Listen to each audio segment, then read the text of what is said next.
Hi everybody, it's Rob. I've got a quick message for you today. You might have seen that the Feds just cut the short-term interest rates by 1/4 point, and you might be asking yourself, well, what does that matter to me? How does that affect me? How does that affect my mortgage interest rate? Or I'm in the process of buying a house, like what does that mean? Or I'm in the process of refinancing my home, what does that mean? And there's really very little correlation between the short-term interest rates, which is what the Fed just cut, and long-term interest rates. But there are some signals that are being sent, right? And I want to share with you what these signals mean. And there is some effect that occurs, a trailing effect that occurs because of those signals. So the Feds are cutting short-term interest rates because they're nervous, right? They're nervous about the trade war. They want to keep this expansion going. And that is one of the levers that they have. Hey, look around, right? Right now, unemployment is really low in the U.S., right? And you've got low inflation. And so what is it that's spooking them? Well, it's this looming trade war. And it's already affecting, corporations across the country. And so they were nervous about this. They cut the short-term interest rates.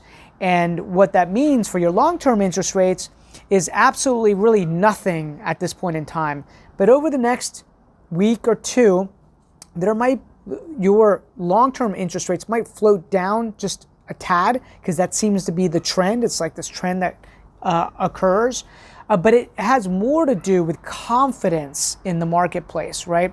When there's lack of confidence in the marketplace, people flock to safety and they start buying treasuries and they start buying bonds. And so when that occurs, you start seeing interest rates, long-term interest rates, come down. There was something in all the articles that I was reading today that got me a little bit spooked.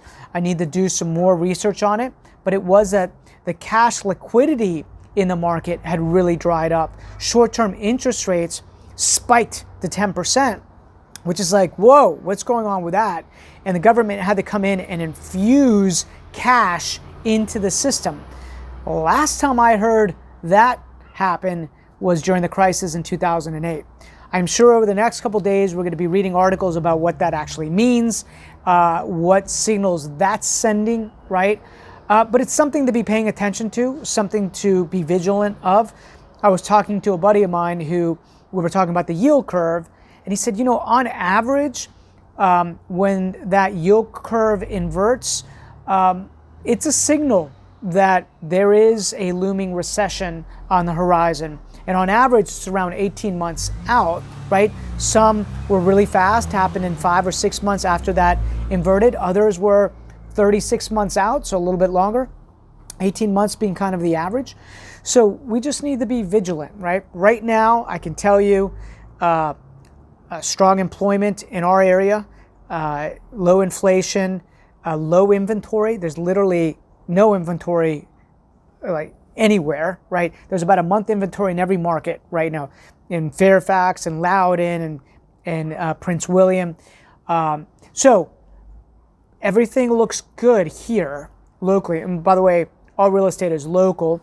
I was looking at some of the data in Vegas, and it looks very different than our data here in Northern Virginia. So we're in a very strong market right here in Northern Virginia, currently, housing market. So anyhow, just wanted to make sure that I communicated that to you, and hopefully that makes you a little bit smarter, or at least encourages you to go out and do a little bit more research about where we are in our economic cycle and how short-term interest rates affect you versus long-term interest rates. It matters, right? And it's my responsibility to bring this information to you guys and make you a tad bit smarter. But I hope that I bring you value in these videos. And as always, make it a great day. Take care.